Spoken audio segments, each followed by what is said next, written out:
Unidos, de Londres y demás. Pero se habló mucho en esas épocas de, así como había una OTAN, crear una OTAS, una organización del Tratado del Atlántico Sur, en donde estuviera Argentina, Brasil y Chile, pero comandados por Estados Unidos. Se habló de que en esa división iba a estar, por ejemplo, la Fuerza Aérea Brasileña, la Armada Argentina y el Ejército Chileno. Eso podría ser una especie de ejército regional que suscribiera o adscribiera a las órdenes de Estados Unidos en el Atlántico Sur. Esta idea no prosperó. Lo que sí prosperó fue el establecimiento de una base idéntica en Malvinas a la que hay en la isla de Pascua, a la que hay en la isla Ascensión y demás, porque respondía a una necesidad estratégica de Estados Unidos. En este sentido, yo he escrito alguna cosa referida a quién ha sido el mentor de la idea de la recuperación de Malvinas, y fue evidentemente el almirante Anaya. El almirante Anaya, que había sido en el año 78 y 79 agregado militar en Europa, y uno se pregunta ¿dónde? ¿En Toulouse? ¿En Turín? ¿En Roma? No, en Londres. Es probable que allí, bajo la idea de la OTAS, haya sido inducido el almirante Anaya a producir la hipótesis de la recuperación de Malvinas. Lo que sí se sabe es que Anaya fue el que le impuso a Galtieri en diciembre del año 81 como condición para apoyarlo como presidente y jefe de la Junta Militar la operación de recuperación de Malvinas, que como lo demostró el informe Rattenman, no fue una planificación de la toma y defensa de Malvinas, sino que fue la planificación solamente de la toma de Malvinas, y después se quedaron sin papeles. Entonces, si empezamos a ver y admitir este pensamiento complejo, la verdad que uno se pregunta cuál ha sido el derrotero de la intelectualidad argentina para no estar abiertos a rediscutir estas cuestiones que son de un enorme hermetismo documental, y las ciencias sociales tienen como principio fundamental poder demostrar las cosas con testimonios y con documentos, y acá los documentos faltan, y solo nos quedamos con la evidencia de que esto fue la maniobra de una dictadura, porque había un gobierno dictatorial, como si el gobierno de la dictadura militar hubiera tenido pensamiento propio, cuando fue uno de los gobiernos más dependientes de toda la historia argentina, incluso hasta en las prácticas criminales del terrorismo de Estado no fue original. Copiaron lo que era la guerra contrarrevolucionaria de los franceses aplicadas en Argelia, que luego se hizo doctrina de la seguridad nacional en la Escuela de las Américas de Estados Unidos y en West Point, impartida a los estados mayores de todo el subcontinente, de todo el continente americano, y aplicados en Argentina, en Chile, en Uruguay, en Brasil y en todos lados, con diferente grado de patología criminal, pero con un mismo libreto basado en la guerra contrarrevolucionaria, con esa historia, ¿no? Ni siquiera aún en los aspectos del terrorismo de Estado fueron originales, ni hablar desde el punto de vista de la política económica, que obviamente fue la de los Chicago Boys, donde la doctrina se resumía que era lo mismo vender acero que caramelos, y donde el 2 de abril del 76 José Alfredo Martínez de Oz verdaderamente enunciaría las bases de lo que sería el programa del proceso de organización nacional, que era fundamentalmente destruir el proyecto industrial del peronismo, cerrar las fábricas, destruir al sindicalismo y al peronismo, quitándole la base material de su sustentación, que era la industria. Por eso, en este mundo tan complejo, tan cambiante, donde hasta los analistas más finos están perdiendo las señales de interpretación, y donde hace 6 meses asistimos a un hecho imprevisto por los analistas, como es la salida de Gran Bretaña de Europa, el Brexit, y luego hace un mes apenas los Estados Unidos el centro del imperio y de la globalización mundial, del centro financiero mundial, el propio pueblo norteamericano, hastiado de ese sistema que también lo embroma el pueblo norteamericano, produjo una elección contra todo el establishment, que no sabemos de qué va a salir, si un monstruo o algo espantoso, pero que por lo menos da una señal del hartazgo mismo del pueblo norteamericano frente a este sistema que deja a los pueblos hambrientos, desprotegidos y a la intemperie frente al imperio de capital financiero transnacional. Frente a esta situación tan dinámica, es obligación de cualquier argentino, pero sobre todo aquellos que tenemos la pretensión de tener una mirada ajustada a la realidad, una mirada crítica del pensamiento hegemónico, tenemos la obligación de revisar estas cuestiones. Y estas cuestiones, hay cosas que pertenecen a una estructura de pensamiento antigua, pero hay otras que son plenamente vigentes. Por ejemplo, en el caso de la Antártida,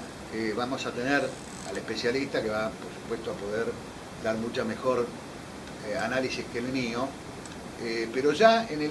los años 50, Juan Domingo Perón señalaba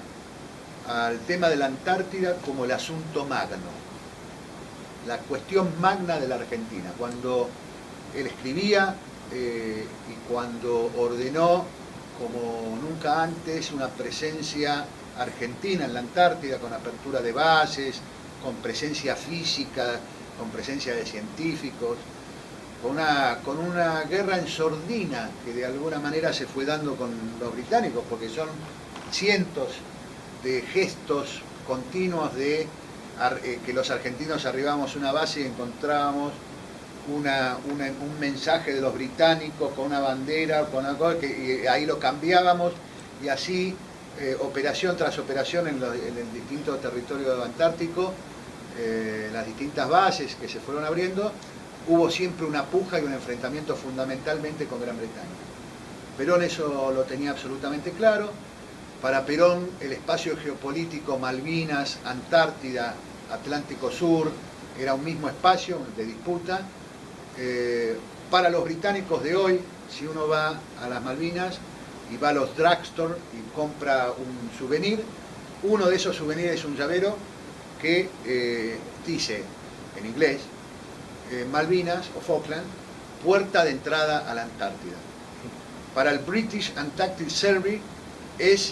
la Antártida es un portaaviones, la Malvinas es un portaaviones del dominio hacia la Antártida. Sin embargo, todavía el mapa bicontinental, cuya sanción es del año 2010, no hay un mapa bicontinental en cada una de las escuelas argentinas. Y todavía tenemos el viejo mapa argentino, que es el territorio continental argentino, que nuestra primaria, los que somos más grandes, nos decían que eran como un bife de chorizo invertido, ¿no? Porque la primera escrito que nos hacían hacer, la primera redacción que nos hacían hacer, la vaca. La idea de un país agroexportador que hablaba de la vaca y el bife de chorizo, y ese era nuestro esquema mental. Cuando en realidad nuestro mapa verdadero, el que deberíamos tener en la cabeza todo el tiempo, el centro de la Argentina es alrededor de Ushuaia o de las Islas Malvinas, y no Córdoba, como creíamos anteriormente. Con lo cual, pensar el espacio, pensar el territorio, pensar el armamentismo o la desmilitarización del Atlántico Sur,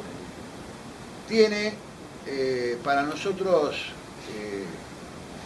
donde también lo tuvimos a Mariano en esa oportunidad, en el año 2010, hicimos en la Universidad Nacional de Lanús el primer encuentro latinoamericano Malvinas Causa de la Patria Grande, donde vinieron dirigentes, pensadores, diplomáticos, dirigentes obreros de toda América Latina, y ahí se emitió un documento donde había dos puntos que para nosotros eran centrales para pensar la recuperación de Malvinas. El primero era una cosa elemental, que es a la inversa de lo que se propone en la actualidad, que es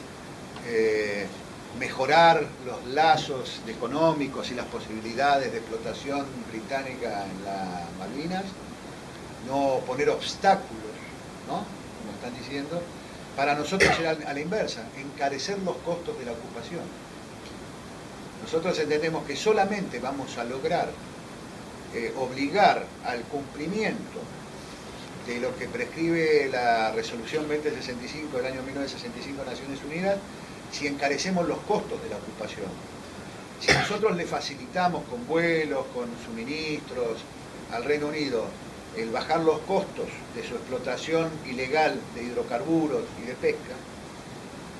si nosotros le facilitamos el acceso a toda la logística en Malvinas para su explotación ilegal, los tipos van a poder pensar negocios a 20, 30, 40 años hasta prácticamente dejar seco el Atlántico Sur. En cambio, si nosotros cada vaso de agua, cada clavo, cada suministro que ellos tienen que utilizar en la explotación ilegal de nuestros recursos, lo tienen que ir a buscar a 7.000 kilómetros por lo menos a Sudáfrica, o 14.000, 15.000 kilómetros a su metrópoli, el costo del flete, del seguro, del transporte, del combustible, va a ser inaceptable o inaplicable la posibilidad de un negocio en el Atlántico Sur. Es decir, lo primero que la Argentina tiene que pensar es cómo le encarece los costos de la ocupación al imperio. Pero para que esto sea posible, viene el segundo punto ineludible, que es: las Malvinas no las vamos a recuperar simplemente con la Argentina o con una estrategia argentina, sino con una estrategia sudamericana. Y entonces el principio es profundizar los lazos de hermandad, pensar en términos colectivos subregionales o de la patria sudamericana, el tema de la defensa, el tema de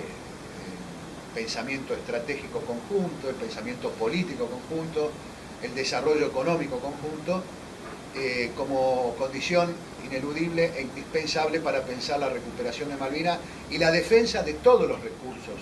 Porque, como dice el compañero Marcelo Gullo, también compañero de la Universidad de Lanús, un gran pensador nacional, Malvinas es la parte visible de un sistema de dominación invisible. Malvinas es un iceberg donde nosotros podemos ver concretamente que hay un ejército británico, fuerzas de ocupación de la OTAN, porque Malvinas tiene 4 bases militares de la OTAN en el Atlántico Sur. Ya no es solamente la administra el Reino Unido, pero en realidad hay soldados canadienses, franceses, belgas, yanquis, que van a entrenarse ahí para las expediciones punitivas coloniales e imperiales en Oriente Medio, en todos los lugares del mundo, donde el imperio va a cometer su tropelía. Con lo cual, sin estas dos estrategias, puntos estratégicos básicos,